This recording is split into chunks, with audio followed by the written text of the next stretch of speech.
नमस्कार भाई लोग, कैसे हैं आप लोग। तो आज के इस वीडियो में एक बार फिर से मैं आपका बहुत ही ज़्यादा स्वागत करता हूं आपके ही अपने चैनल टेक्निकल ट्रेडर में। तो बात करेंगे वोडाफोन आइडिया की। देखिए, पूर्व टेलीकॉम सेक्रेटरी और साथ में एयरटेल के सीईओ ने बहुत ही बड़ी बात कही है वोडाफोन आइडिया के सर्वाइवल को लेकर। क्या कुछ उनकी राय है, क्या कुछ यहाँ पर हो सकता है, सारा कुछ उन्होंने यहाँ पर एक्सप्लेन किया है। सारा कुछ समझेंगे इससे एक वीडियो में। रिक्वेस्ट रहेगी कि यदि वीडियो आप लोग को अच्छी लगे तो लाइक ज़रूर करें। लेटेस्ट और जेन्युइन इन्फॉर्मेशन पाने के लिए चैनल को भी सब्सक्राइब कर ले, बेल आइकन को भी हिट करें। तो चलिए वीडियो को आगे बढ़ाते हैं। तो यहाँ पर आप देख सकते हैं, जस्ट अभी की अपडेट आ रही है। पूर्व सेक्रेटरी की क्या राय है, क्या वोडाफोन आइडिया सर्वाइव कर सकती है, नहीं कर सकती, क्या समस्याएं। साथ में एयरटेल के सीईओ ने भी अपनी बातें यहाँ पर साझा की हैं। तो उनका यहाँ पर कहना है कि यदि वोडाफोन आइडिया सर्वाइव नहीं कर पाती है तो क्या होगा। सर्वाइव नहीं करेगी तो दो तरह की यहाँ पर मार्केट हो जाएगी। एक तो हो जाएगी एयरटेल के लिए, एक हो जाएगी जियो के लिए, मतलब कि ड्यूपॉली। और ड्यूपॉली जो है वह बहुत ही जल्द मोनोपॉली में भी कन्वर्ट हो सकती है। मोनोपॉली इसलिए क्योंकि एयरटेल और जियो यदि दोनों एक ही साथ मिलकर एक ही तरह के टैरिफ वगैरह रखने लगे तो उसके बाद मार्केट में मोनोपॉली हो जाएगी। और इससे जो डायरेक्टली इम्पैक्ट होगा वह होगा कस्टमर्स को। एयरटेल के सीईओ संजय कपूर का कहना है कि यदि वोडाफोन आइडिया सर्वाइव नहीं कर पाती है तो उससे क्या होगा कि जितना भी टेलीकॉम ऑपरेशंस है, जो भी इंफ्रास्ट्रक्चर है, उसका जो खर्चा है वह डायरेक्टली आएगा दो कंपनियों पर। ठीक है, तीन की जगह दो कंपनियों पर आएगा, जिससे कि टैरिफ्स को बढ़ाना पड़ेगा। तो ये जो है डायरेक्टली इम्पैक्ट करेगा कस्टमर्स को ज़्यादा पे करना पड़ेगा। और उसके साथ में जिस तरह से यहाँ पर 5G स्पेक्ट्रम की भी बातें चल रही है, हर जगह 5G लाने वाली है सरकार। तो जो 5G की ऑक्शन होगी उसमें भी बहुत ज़्यादा यहाँ पर जिस तरह से गवर्नमेंट प्लान कर रही है उस तरह से यहाँ पर स्पेक्ट्रम की नीलामी भी नहीं हो पाएगी, उसमें भी काफ़ी समस्याएं आएंगी। तो जिस तरह से टेक्नोलॉजी एडवांसमेंट की बात की जा रही है, यहाँ यदि वोडाफोन आइडिया सर्वाइव नहीं करती है तो 5G स्पेक्ट्रम के ऑक्शन में भी काफ़ी समस्याएँ आने वाली हैं।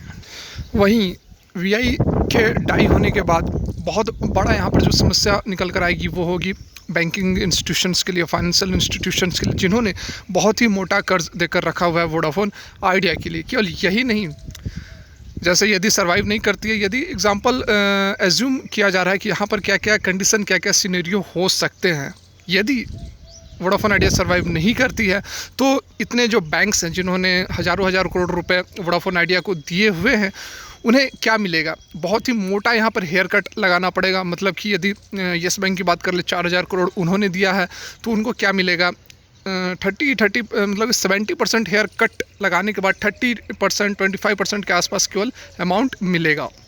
और यदि सर्वाइव करती है तो उसके बाद अभी नहीं तो आने वाले समय में बहुत ही बढ़िया यहाँ पर रिकवरी के चांसेस बनते हैं। तो ये बैंकों के लिए तो ये हानिकारक है ही, उनकी फाइनेंशियल स्टेटस के लिए तो ख़राब है ही। उसके साथ में देखिए, यहाँ पर देश की सबसे बड़ी जो मोबाइल टावर इंस्टॉलेशन कंपनी है इंडस टावर, उसको भी बहुत बड़ा यहाँ पर झटका लग सकता है। जैसे कि यहाँ पर आप देख सकते हैं, खुद यहाँ पर इंडस टावर ने कहा है कि कोई भी यदि डिटोरिएशन होती है वोडाफोन आइडिया के फाइनेंशियल हेल्थ में, या फिर कोई भी जो फंड रेस करने में जो इनकी इनएबिलिटी है, उसके कारण जो है सीधे जो है इंडस टावर को के रेवेन्यू, कैश फ्लो और ओवरऑल फाइनेंशियल कंडीशंस को यह अफेक्ट करेगी। ये डायरेक्टली इंडस टावर्स ने ऐसी बातें बताई है।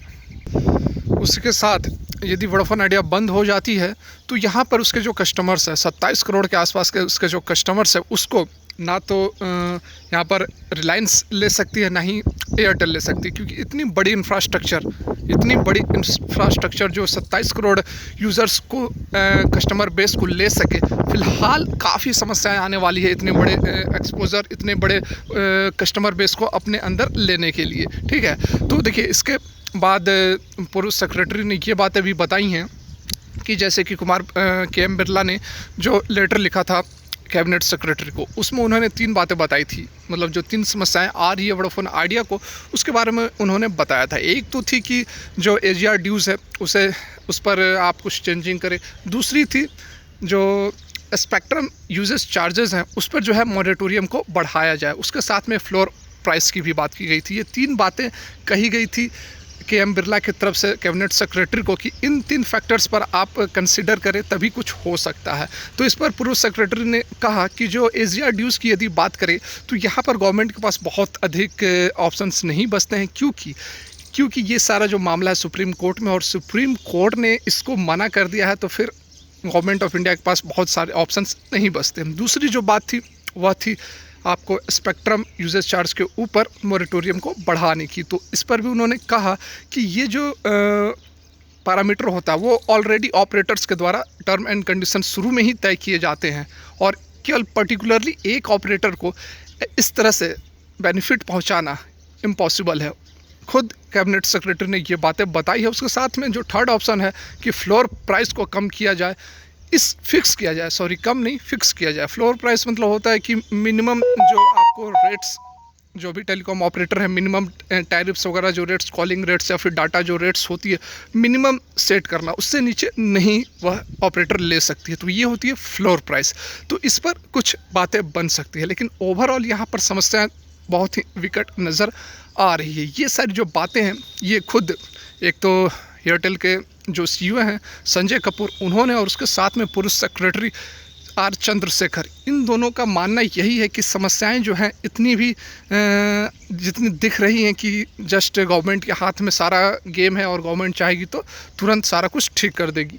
हाँ, समय लगेगा, कुछ अमेंडमेंट्स करने पड़ेंगे, कुछ बदलाव करने पड़ेंगे, क्योंकि देखिए एक तो ये भी बातें हो रही थी कि इसे BSNL के साथ मर्जर कर दिया जाए, तो इस पर भी उनका कहना है कि यह भी बहुत आसान नहीं है, क्योंकि ये जो यदि इस तरह की मर्जर की जाती है तो लॉन्ग टर्म के लिए ये जो मर्जर होगी BSNL और वोडाफोन की, यह भी सही नहीं होगी। आगे आने वाले समय में स्थिति और भी विकट हो जाएगी और भी विकराल रूप ले लेगी। जिस तरह से अभी सिचुएशन बनी है, आने वाले समय में लॉन्ग टर्म में मर्जर सर्वाइवल नहीं करने वाली है, ये भी यहाँ पर चंद्रशेखर ने साफ बताया है।